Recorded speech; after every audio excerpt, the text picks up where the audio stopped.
Hello friends, welcome to my channel study for you. So guys, जैसा कि आज जो आपका एसएससी एमटीएस का 30 सितंबर के फर्स्ट शिफ्ट का एग्ज़ाम हो गया है दोस्तों, जिसका जो है मैं आपको बिल्कुल 100% एक्यूरेट आंसर के साथ जो है इस वीडियो में बताऊंगा। तो देख लेते हैं कि किस प्रकार की जो है आज आपके 30 सितंबर के फर्स्ट शिफ्ट के एग्ज़ाम में जो है प्रश्न पूछे गए हैं। उससे पहले एक बात और दोस्तों कि जिन्होंने भी अगर चैनल को सब्सक्राइब नहीं किया है तो एसएससी एमटीएस एग्ज़ाम से रिलेटेड पल पल की अपडेट के लिए जो है चैनल को सब्सक्राइब ज़रूर कर दीजिएगा और बगल में ही आपको एक बेल आइकन यानी घंटे का निशान भी दिख रहा होगा, तो आप उस भी जो है ज़रूर प्रेस कर दीजिएगा। तो चलिए वीडियो को स्टार्ट करते हैं। का पहला क्वेश्चन आया था कि ईश्वरी प्रसाद किस घराने से संबंधित थे। तो देखिए, अगर ईश्वरी प्रसाद की बात कर ले तो ये जो आपका कथक शास्त्रीय नृत्य से संबंधित है, और अगर इनके घराने की बात कर ले तो ये आपके लखनऊ घराने से संबंधित है। तो लखनऊ घराना आपका यहाँ पे करेक्ट आंसर होगा। नेक्स्ट क्वेश्चन आपका यहाँ पर था कि अनुच्छेद 343 से 351 तक जो है ये किस अनुसूची में है। तो देखिए, अनुच्छेद 343 से 351 तक जो है ये आपके 8वीं अनुसूची में है। तो 8वीं अनुसूची आपका करेक्ट आंसर होगा। इसके अलावा मैं आपको बता दूं कि संविधान के 8वीं अनुसूची में जो है 22 भाषाओं का जो है उल्लेख किया गया है, और वो 22 भाषाएं कौन कौन से हैं। तो पहला आपका असमिया, बांग्ला, गुजराती, हिंदी, कन्नड़, कश्मीरी, कोंकणी, मलयालम, मणिपुरी, मराठी, नेपाली, ओडिया, पंजाबी, संस्कृत, सिंधी, तमिल, तेलुगु, उर्दू, बाडो, संथाली, मैथिली और डोगरी। ये जो आपके 8वीं अनुसूची में जो है 22 भाषाओं को जो उल्लेख है वो किया गया है। लेकिन मैं आपको बता दूं कि जब हमारा संविधान बनकर तैयार हो रहा था ना, यानी संविधान के प्रारंभ में हमारे 8वीं अनुसूची में जो है 14 भाषाओं को ही जो है वो शामिल जो है वो किया गया था। यानी 8 भाषाओं को जो है कब आपका शामिल किया गया था। तो देखिए, मैं आपको बता दूं कि 1967 में जो आपका 21वां संविधान संशोधन हुआ था ना, एग्जाम में प्रश्न पूछा जाता है कि सिंधी भाषा को जो है किस संविधान संशोधन के तहत जो है 8वीं अनुसूची में जब वो जोड़ा गया था। तो देखिए, मैं आपको बता दूं कि 21वां जो संविधान संशोधन हुआ था जो कि आपका 1967 में हुआ था, और इसके द्वारा सिंधी भाषा को जो है 8वीं अनुसूची में जो वो शामिल किया गया था। इसके अलावा मैं आपको बता दूं कि 71वां जो संविधान संशोधन हुआ था ना, जो कि आपका 1992 में हुआ था, और इस अधिनियम के द्वारा जो आपके 3 भाषाओं को जो है 8वीं अनुसूची में जोड़ा गया था। और वो 3 भाषाएं कौन कौन सी है। तो पहला आपका कोंकणी, मणिपुरी और नेपाली भाषा को जो वो शामिल किया गया था। इसके अलावा ये तो आपके 4 भाषाएं जो है वो शामिल कर लिया गया था। इसके अलावा बात कर लेते हैं 4 अन्य भाषाओं को जो है कब शामिल किया गया था। तो देखिए, जो आपका 92 जो संविधान संशोधन अधिनियम हुआ था ना, जो कि आपका 2003 में हुआ था, और 2004 से जो है ये आपका प्रभावी हुआ था, और इनमें जो है आपके बोडो, डोगरी, मैथिली और संथाली, ये 4 भाषाओं को जो है 92 संविधान संशोधन 2004 के माध्यम से जो है इसे 8वीं अनुसूची में जो वो शामिल किया गया था। तो ये फैक्ट भी आपको ध्यान में रखना है। इसके अलावा एग्जाम में अगर पूछा जाए कि अनुच्छेद 343 से 351 ये जो है किस भाग से संबंधित है, तो ये आपके भारतीय संविधान के भाग 17 से संबंधित है, और इसमें जो है किसका प्रावधान जो वो किया गया है। तो देखिए, अनुच्छेद 343 से 351 तक जो है राजभाषा संबंधी प्रावधान जो वो किए गए हैं, और संविधान के अनुच्छेद 343 के खंड 1 के अकॉर्डिंग जो है हिंदी को संघ की राजभाषा के रूप में जो है मान्यता प्रदान किया गया है। यहाँ से एग्जाम में प्रश्न पूछा जाता है कि हिंदी को संघ की राजभाषा के रूप में जो मान्यता प्रदान किया गया है ये किस अनुच्छेद के तहत किया गया है। तो ये आपके अनुच्छेद 343 के खंड 1 के तहत जो वो किया गया है, जिसकी लिपि जो है वो क्या होगा। तो देखिए, इसकी जो लिपि होगा ना वो देवनागरी होगा। तो ये फैक्ट भी आपको ध्यान में रखना है। नेक्स्ट क्वेश्चन आपका यहाँ पर आया था कि इनमें से किस वर्तमान खेल पुरस्कार में जो है नगद इनामी राशि जो है वो नहीं दिया जाता है। तो देखिए, मैं आपको बता दूं कि भारतीय खेलों के विकास में उनकी उपलब्धियों और योगदान के लिए जो है एथलीट, कोच या फिर समूह को जो है 6 प्रकार के अलग अलग राष्ट्रीय खेल से जो वो खेल सम्मान जो है वो दिए जाते हैं, और वो 6 अलग अलग राष्ट्रीय खेल सम्मान कौन कौन से हैं। तो देखिए, सबसे ऊपर जो होता है वो आपका मेजर ध्यानचंद खेल रत्न पुरस्कार है। इसके बाद आपका अर्जुन अवार्ड दिया जाता है, द्रोणाचार्य अवार्ड दिया जाता है, मेजर ध्यानचंद अवार्ड दिया जाता है, मौलाना अबुल कलाम ट्रॉफी जिसे माका ट्रॉफी के नाम से भी जाना जाता है, ये ट्रॉफी जो है आपका दिया जाता है, और छठा जो है आपका राष्ट्रीय खेल प्रोत्साहन पुरस्कार जो है ये आपका जो है वो दिया जाता है। और ये 6 जो पुरस्कार है ना, ये आपके खेल मंत्रालय के द्वारा जो वो दिए जाते हैं। तो अगर सबसे पहले हम लोग मेजर ध्यानचंद खेल रत्न पुरस्कार की बात कर ले तो देखिए इसका जो पहले नाम था वो आपका राजीव गांधी खेल रत्न पुरस्कार था, लेकिन आपके अगस्त 2021 में आपका जो इसका नाम बदलकर जो है वो मेजर ध्यानचंद खेल रत्न पुरस्कार जो वो कर दिया गया था। और इसमें विजेता को जो है ये 25 लाख रुपए की इनामी राशि जो वो दी जाती है, यानी इस पुरस्कार में जो आपका विजेता को जो है वो इनामी राशि दी जाती है। तो ये तो आपका सही उत्तर नहीं होगा। अर्जुन पुरस्कार की बात कर ले तो देखिए अर्जुन पुरस्कार जो है ये 4 सालों तक लगातार अच्छे प्रदर्शन के लिए जो है खेल मंत्रालय के द्वारा जो है ये आपका अवार्ड दिया जाता है। और ये जो है सभी खेल श्रेणी में जो है ये पुरस्कार जो है वो दिया जाता है। और इसमें विजेता को जो है 15 लाख रुपए की इनामी राशि जो वो दी जाती है, यानी अर्जुन अवार्ड में भी जो है आपकी इनामी राशि जो वो दिए जाते हैं। इसके अलावा अगर द्रोणाचार्य पुरस्कार की बात कर लें तो ये जो आपके प्रतिष्ठित पुरस्कार खिलाड़ियों को नहीं दिया जाता, बल्कि खिलाड़ी के कोच को जो है ये पुरस्कार जो वो दिए जाते हैं। और इस पुरस्कार में विजेता को जो यानी कोच को जो है 15 लाख रुपए की इनामी राशि जो वो दी जाती है, यानी इस पुरस्कार में भी जो आपका इनामी राशि जो वो दिया जाता है। नेक्स्ट अगर बात कर ले मेजर ध्यानचंद पुरस्कार के बारे में तो देखिए ये जो आपके अच्छे प्रदर्शन और खेलों को बढ़ावा देने में योगदान के लिए जो है ये आपका मेजर ध्यानचंद पुरस्कार जो वो प्रदान किया जाता है। तो इसमें भी आपका इनामी राशि जो वो दिया जाता है। मौलाना अबुल कलाम आज़ाद ट्रॉफी की बात कर ले जिसे माका ट्रॉफी के नाम से भी जाना जाता है, और ये आपके अंतर विश्वविद्यालय टूर्नामेंट में शीर्ष प्रदर्शन के लिए जो है विश्वविद्यालय को ये ट्रॉफी जो वो दिया जाता है।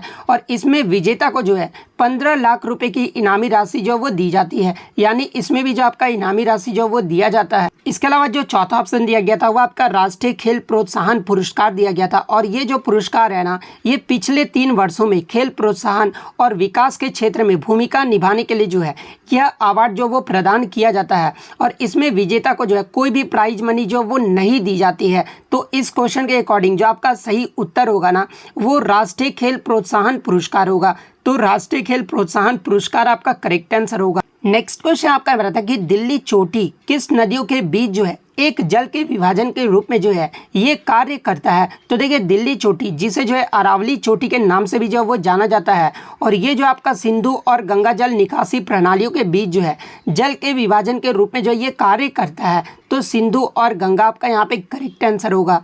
नेक्स्ट क्वेश्चन आपका बता था कि आपका भूपेन हजारिका पुल जिसे जो ढोला सदिया पुल भी कहा जाता है ये जो आपका किस वर्ष बना था। तो देखिए अगर भूपेन हजारिका पुल की बात कर ले तो ये जो आपका भारत का दूसरा सबसे लंबा पुल है, यानी अगर भारत के सबसे लंबे पुल की बात कर ले तो ये जो आपका अटल सेतु ब्रिज है जो कि आपका मुंबई में स्थित है। और ये जो आपका भारत का जो दूसरा सबसे लंबा पुल है ना ये आपका भूपेन हजारिका पुल है।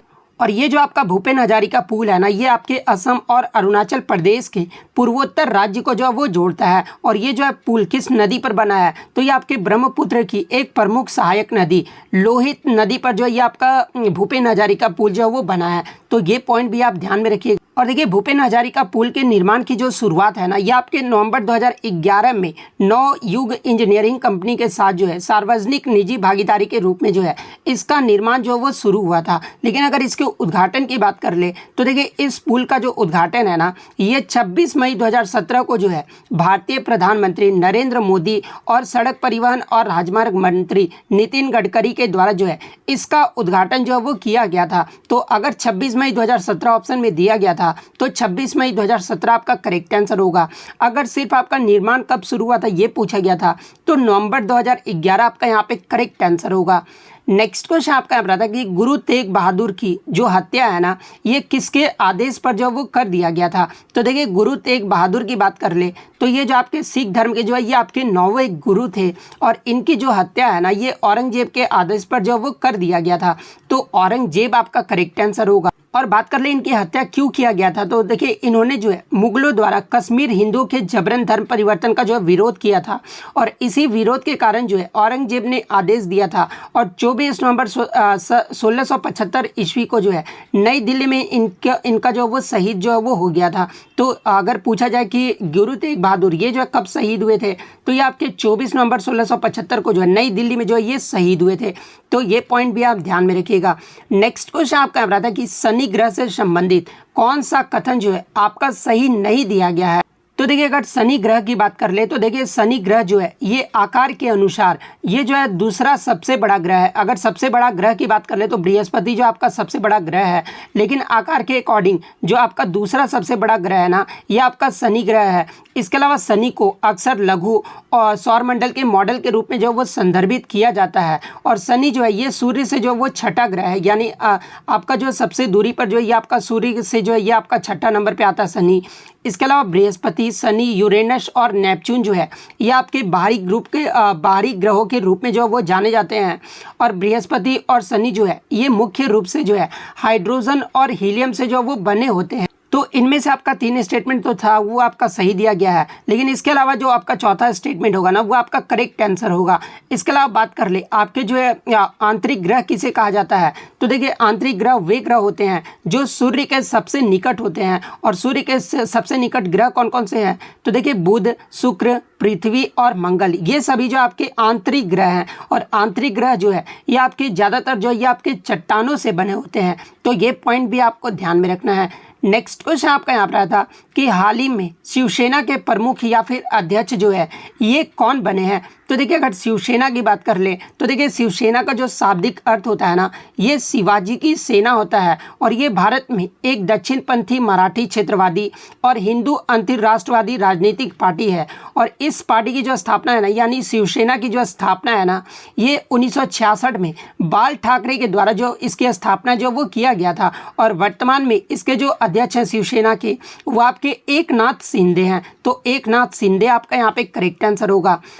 इसके अलावा बात कर ले शिवसेना का चुनाव चिन्ह एग्जाम में पूछा जाता है। तो देखिए शिवसेना का जो चुनाव चिन्ह है ना, ये आपके धनुष और बाण है। तो ये फैक्ट भी आपको ध्यान में रखना है। नेक्स्ट क्वेश्चन आपका यहाँ पर आता है कि भारत ने हॉकी में अपना अंतिम पदक जो है ये किस ओलंपिक में जो वो जीता था।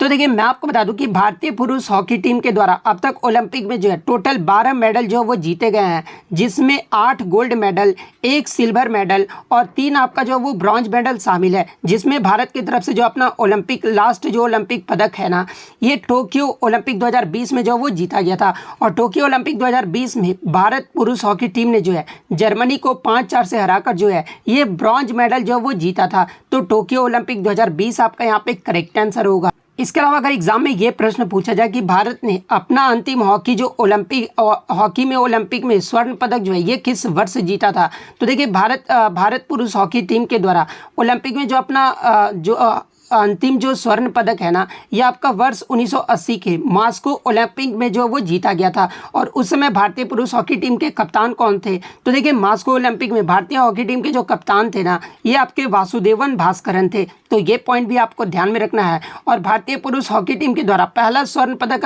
किस वर्ष में जीता गया था, तो देखिए भारतीय पुरुष टीम के द्वारा पहला जो स्वर्ण पदक है ना, ये आपके 1928 के एम्स्टर्डम ओलंपिक में जो वो जीता गया था। और किस टीम के खिलाफ जो वो जीता था, तो फाइनल में नीदरलैंड्स को हराकर जो है भारत 1928 के एम्स्टर्डम ओलंपिक में पहला स्वर्ण पदक जो वो जीता था। तो ये पॉइंट भी आपको ध्यान में रखना है। और अगर आप मेरा एक्स्ट्रा फैक्ट देखते हैं तो आप कमेंट करके जरूर जवाब दीजिएगा कि 1928 में जो भारत की तरफ से पहला स्वर्ण पदक एम्स्टर्डम ओलंपिक में जीता गया था, उस समय भारतीय पुरुष हॉकी टीम के जो है कप्तान कौन थे, ये जो आप कमेंट करके जो वो जरूर जवाब दीजिएगा।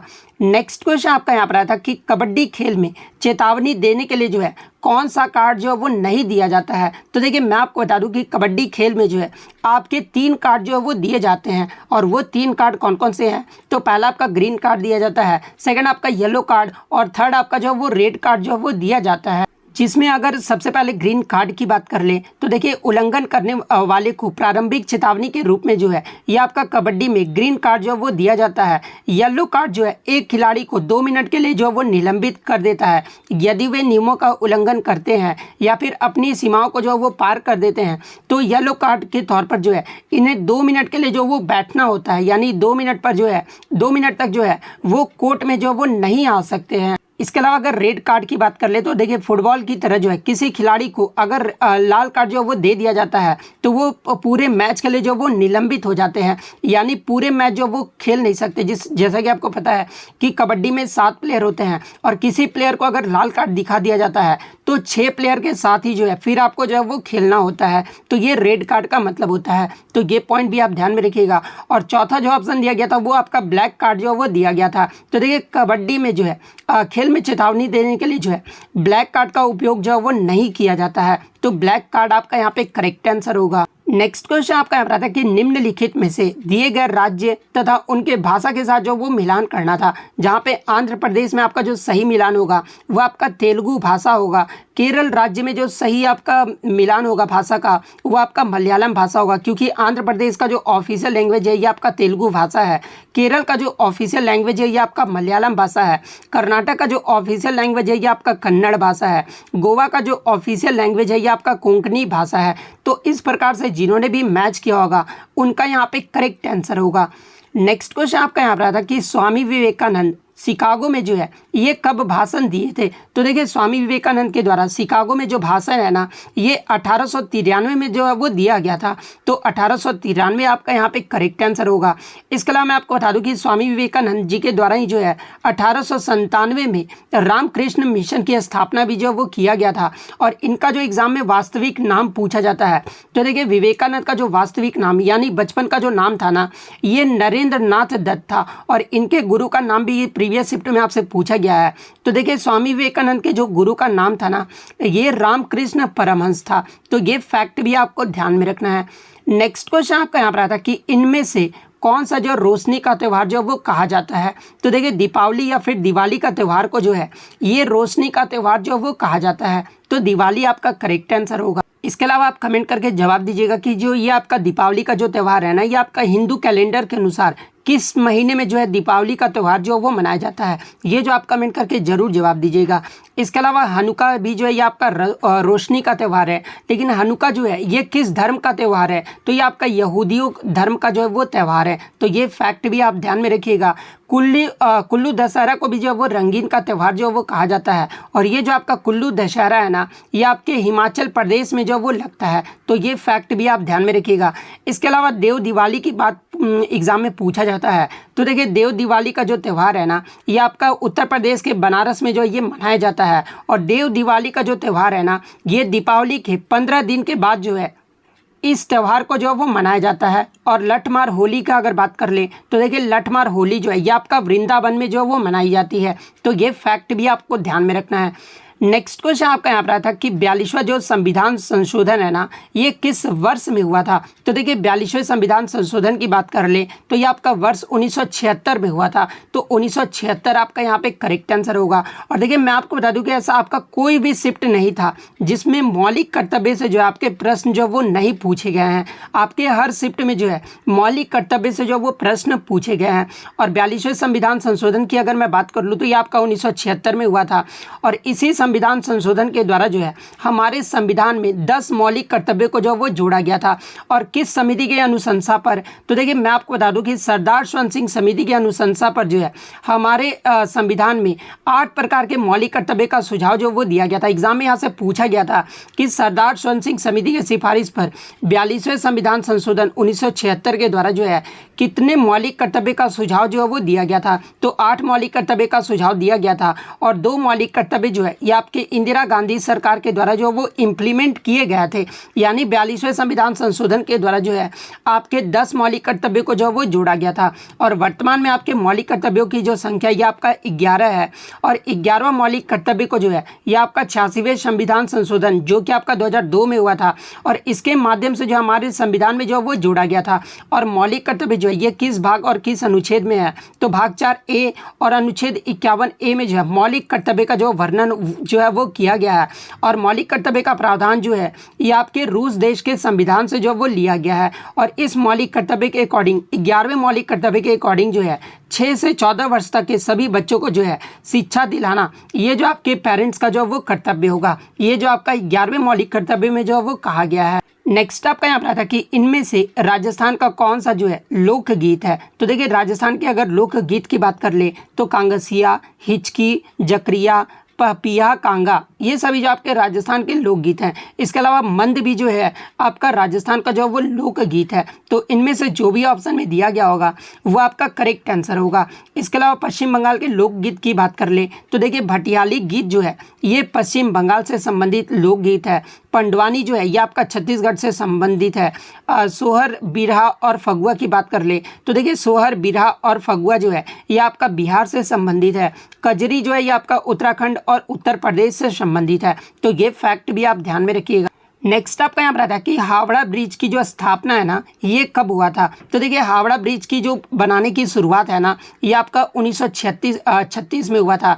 लेकिन ये जो आपका हावड़ा ब्रिज जो पुल बनकर जो आपका समाप्त जो है ये कब हुआ था तो ये आपका 1942 में हुआ था। लेकिन अगर एग्जाम में पूछा जाए कि हावड़ा ब्रिज इसका जो उद्घाटन है ये कब हुआ था तो देखिए हावड़ा ब्रिज के उद्घाटन की बात कर ले तो इसका जो उद्घाटन है ये आपका 3 फरवरी 1943 को जो वो किया गया था। तो ये फैक्ट भी आपको ध्यान में रखना है। नेक्स्ट क्वेश्चन आपका यहाँ पर आता कि 21A अनुच्छेद के अनुसार बच्चों की उम्र सीमा जो है वो क्या होनी चाहिए, या फिर अनुच्छेद 21A ना पूछकर 45 भी पूछा गया होगा तो इसके अकॉर्डिंग जो आपके बच्चे की उम्र सीमा है ना ये 6 से 14 वर्ष का होना चाहिए। तो 6 से 14 वर्ष आपका करेक्ट आंसर होगा। और देखिए संविधान के अनुच्छेद 21A को जो है ये आपके 86वें संविधान संशोधन 2002 के माध्यम से जो है इसे जोड़ा गया था। तो ये तो आपका अनुच्छेद 21A हो गया। अनुच्छेद 21 की बात कर लें तो ये आपका प्राण एवं दैहिक स्वतंत्रता के अधिकार से संबंधित है। और ये जो आपका अनुच्छेद 21 है ना ये किसी भी परिस्थिति में जो है वो आपका निलंबित जो यानी जो है ये नहीं बदलता है। तो ये पॉइंट भी आप ध्यान में रखिएगा। इसके अलावा मैं आपको बता दूं कि भारतीय संविधान में शिक्षा से संबंधित जो है आपके 3 अनुच्छेद में जो वो जिक्र किया गया है। और वो 3 अनुच्छेद कौन कौन से हैं तो पहला आपका अनुच्छेद 21A, सेकंड आपका 45 जो कि आपका DPSP में उल्लेख किया गया है। उसके बाद आपका मौलिक कर्तव्य ये तो आपका मौलिक अधिकार हो गया, ये आपका DPSP हो गया। और ये आपका मौलिक कर्तव्य हो गया। मौलिक कर्तव्य में अनुच्छेद 51A जो है 11वें मौलिक कर्तव्य में जो है इसका जिक्र जो है वो किया गया है। नेक्स्ट आपका यहाँ पर आता है कि भारत और पाकिस्तान के बीच सीमा रेखा को जो है ये क्या कहते हैं। तो देखिए भारत और पाकिस्तान के बीच सीमा रेखा को जो है ये आपका रेड क्लिफ रेखा जो है वो कहा जाता है। तो रेड क्लिफ रेखा आपका करेक्ट आंसर होगा। और देखिए इनके बीच सीमा का जो निर्धारण है ये किसके नाम पर जो वो रखा गया था तो ये आपके सिरिल रेड क्लिफ के नाम पर जो वो रखा गया था। तो ये फैक्ट भी आपको ध्यान में रखना है। इसके अलावा 49वीं समानांतर रेखा की बात कर ले तो ये जो आपका अमेरिका और कनाडा को जो है ये आपस में अलग करता है। तो ये पॉइंट भी आप ध्यान में रखिए। और इससे प्रीवियस शिफ्ट में आपसे पूछा गया था कि 10 डिग्री जो चैनल है ना ये आपका किससे किससे अलग करता है। तो देखिए 10 डिग्री चैनल की बात कर ले तो ये आपका अंडमान और निकोबार द्वीप समूह को जो है आपस में अलग करता है। तो ये पॉइंट भी आप ध्यान में रखिएगा। नेक्स्ट आपका यहाँ पर कि राज दरबार में कौन सा नृत्य जो है वो किया जाता है। तो देखिए राज्य दरबार में जो है ये आपका कथक नृत्य जो है वो किया जाता है। तो कथक आपका करेक्ट आंसर होगा। और कथक जो है ये आपका उत्तर प्रदेश राज्य का जो है एक शास्त्रीय नृत्य है। तो ये फैक्ट भी आप ध्यान में रखिएगा। नेक्स्ट आपका यहाँ पर आता कि फिस्कल पॉलिसी यानी राजकोषीय नीति से जो है आपके स्टेटमेंट बेस्ड जो है वो प्रश्न पूछे गए थे। और पूछा गया था कि इनमें से कौन सा स्टेटमेंट जो है आपका सही दिया गया है। तो देखिए अगर राजकोषीय निधि की बात कर ले तो देखिए इसका जो मतलब होता है ना सरकार अपने खजाने से क्या खर्च करना चाहती है और किस तरह से टैक्स लगाकर राजस्व हासिल करने की इच्छुक है। इस निधि के साथ सरकार की ऋण नीति भी जो वो जुड़ी होती है ताकि अगर पर्याप्त राजस्व न प्राप्त होने की दिशा में जो है कर्ज जो वो उगाए जा सके। और राजकोषीय नीति जो है ये आपके 3 प्रकार के होते हैं। और वो 3 प्रकार कौन कौन से हैं तो पहला आपका तटस्थ, सेकंड आपका संकुचनकारी और थर्ड आपका विस्तारवादी। ये जो आपके 3 प्रकार के जो है राजकोषीय नीति होते हैं। इसके अलावा जो आपके ऑप्शन में दिया गया कि राजकोषीय नीति में जो आपके शामिल होते हैं ना ये आपका GST यानी गुड्स एंड सर्विस टैक्स यानी माल और सेवा कर जो ये आपके शामिल होते हैं। आयकर, संपत्ति कर, सीमा शुल्क आदि सरकार इन करों के माध्यम से जो है बड़ी मात्रा में धन जो वो जुटाती है जिससे सरकार का जो कर है ना ये राजस्व जो है वो बनता रहता है। तो राजस्व नीति जो है ये किसके लिए है तो ये आपका GST के लिए है। तो ऑप्शन में आपका GST दिया गया था। तो GST नहीं बजट दिया गया था। तो बजट जो है आपका यहाँ पे करेक्ट आंसर होगा क्योंकि जो राजस्व नीति है ना ये आपका बजट से भी जो है वो संबंधित है। तो बजट वाला ऑप्शन जो आपका यहाँ पे करेक्ट आंसर होगा। इसके अलावा एक क्वेश्चन आपका यहाँ एग्जाम में आया था सुप्रीम कोर्ट से संबंधित जो है एक समिति का कथन आया था। अब किस समिति का कथन आया था ये एग्जैक्ट जो है प्रश्न मुझे नहीं मिल पाया है। तो जिस भी बच्चे को ये प्रश्न याद है तो कमेंट करके जो वो जरूर बता दीजिएगा। तो इतने क्वेश्चन जो है आज मुझे बच्चों के द्वारा मिले हैं जो कि 100% रियल और ऑथेंटिक हैं। तो अगर वीडियो अच्छी लगी हो तो वीडियो को जो है लाइक ज़रूर कर दीजिएगा और इसी तरह रियल एनालिसिस पाने के लिए जो है चैनल को सब्सक्राइब ज़रूर कर दीजिएगा। तो मिलते हैं नेक्स्ट वीडियो में, तब तक thank you, all the best.